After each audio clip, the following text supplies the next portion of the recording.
It was the kind of town where secrets were soaked into the soil. Mill Hollow was small, barely more than a cluster of crumbling houses, overgrown paths, and fog-choked trees. People whispered about its past, but never above a murmur. They didn't talk about the fire in 77, or the missing children. They especially didn't talk about the man with the lantern. When Rachel found herself inheriting her grandmother's house in Mill Hollow, she dismissed the town's reputation. She was 29, an urban graphic designer, and believed in things like statistics and logic. Ghost stories were distractions, no different than horror movies or bedtime tales designed to teach children obedience.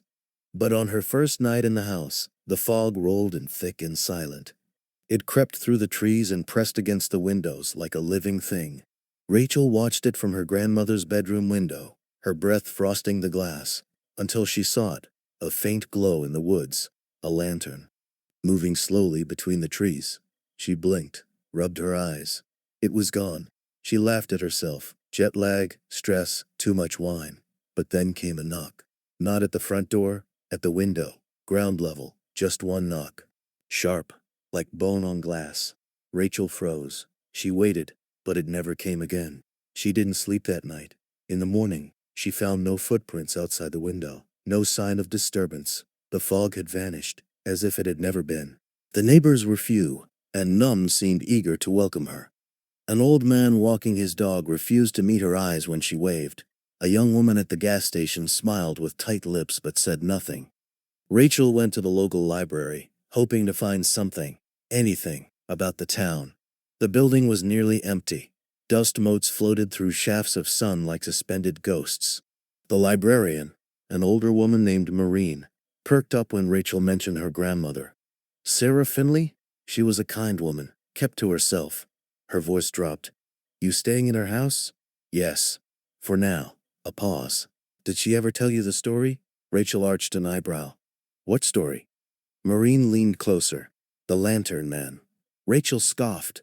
I know how it sounds, Maureen said. But it's not just an old wives' tale. People have disappeared, always on foggy nights. They say he carries a lantern, and his face is covered by a burlap sack. He knocks once, just once. And if you open the door or the window, well, what? They say he leaves with more than just your body. Rachel's skin crawled. She laughed nervously. Sounds like a great campfire story. Maureen didn't smile. That night, the fog returned, thicker. Rachel could barely see past the porch. Shadows loomed in the mist, stretching and shrinking unnaturally. The woods seemed closer than before, like the trees were leaning in. And then the glow returned. The lantern. It swayed slowly between the trees, yellow and sickly. Closer this time. Rachel stared, heart hammering. And then, knock at the window. One sharp rap. She spun. Nothing there, just the dark. She grabbed her phone and turned on the flashlight. The white beam danced across the room, catching dust, peeling wallpaper, the faded photograph of her grandmother on the mantel. No intruder, no sign of forced entry. But the knock had been real. She heard it. She didn't sleep again. By the third night, she was a mess, sleep-deprived, jittery, half convinced she was losing it. She set up cameras in the living room, the hallway, and the front porch. She didn't really believe they'd catch anything, probably just wildlife or fog tricks. But when she checked the footage the next morning, her stomach turned. At 3:17 a.m., the porch camera showed movement. A dim glow approached from the woods, the light of a lantern. Then the figure came into view, tall, slender, wearing a tattered coat and hat, his face completely obscured by a dirty burlap sack with 2 eye holes crudely cut. He stood at the window, still, silent. Then he raised a hand and knocked. Once, Rachel watched, unable to breathe. After 30 seconds, the figure turned and walked back into the woods. The lantern's glow slowly disappeared into the fog. The hallway camera showed nothing. The figure had not entered the house, yet Rachel swore she'd heard the knock from inside. She drove to the edge of town, found Maureen closing up the library early. I saw him, Rachel said. On the camera, Maureen didn't look surprised. You didn't open anything, did you? No. Good. Don't. Never invite him in. That's how it starts. Starts? What does he want?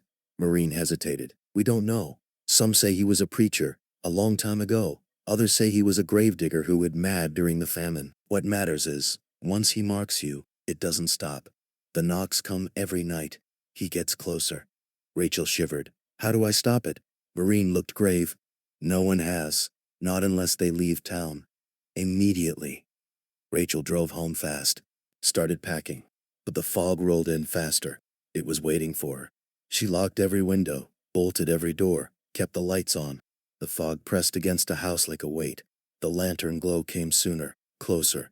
She turned on their cameras again, sat in the living room, bathed in artificial light, clutching a knife. Knock. This time at the back door. Rachel screamed, rushed to the monitor. There he was, the lantern man, standing still, head tilted slightly, the lantern casting inhuman shadows across the porch.